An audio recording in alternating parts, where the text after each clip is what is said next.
حضرت عمر رضی اللہ تعالیٰ عنہ دوسرے خوش نصیب نے جنہوں نبی پاک نے اپنی دعاواں شامل فرمایا.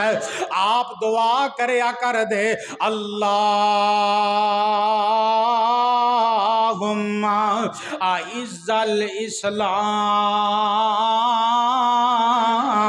بعمر بن الخطاب. اللہ سونے اسلام نو قوتاں دی لوڑ، اللہ سونے اسلام نو عزتاں دی لوڑ، اللہ سونے اسلام نو تقویت دی لوڑ. اللہ سونے دو بندے بڑے طاقتور نے، ابو جال دا پتر حشام، خطاب دا بیٹا عمر رضی اللہ تعالیٰ عنہ.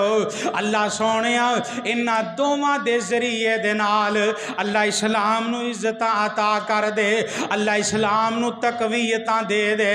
نبی پاک صلی اللہ علیہ وسلم دعاواں پہ کر دینے کہ دے واسطے اور جننے بھی آئے نے میرے نبی دے مرید بن کے آئے نے، عمر آئے نے آقا دی مراد بن کے آئے نے.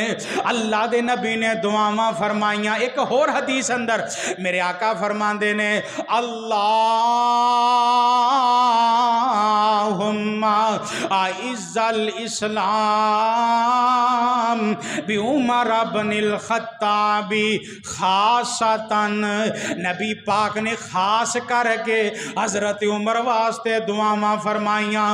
اللہ سونیا عمر دی وجہ تو اسلام نو عزتاں لبنیاں نے، اللہ عمر دی وجہ تو اسلام نو تقویتاں ملنیاں نے.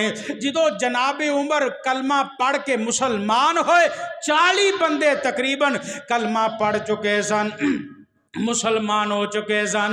جدو جناب عمر رضی اللہ تعالیٰ عنہ کلمہ پڑھ کے تے دار اسلام اندر آئے نے، نبی پاک دیاں دعاواں دا صلہ بن کے آئے نے. آپ نے عمر واسطے دعاواں فرمائیاں سن. اللہ اکبر کبیرہ.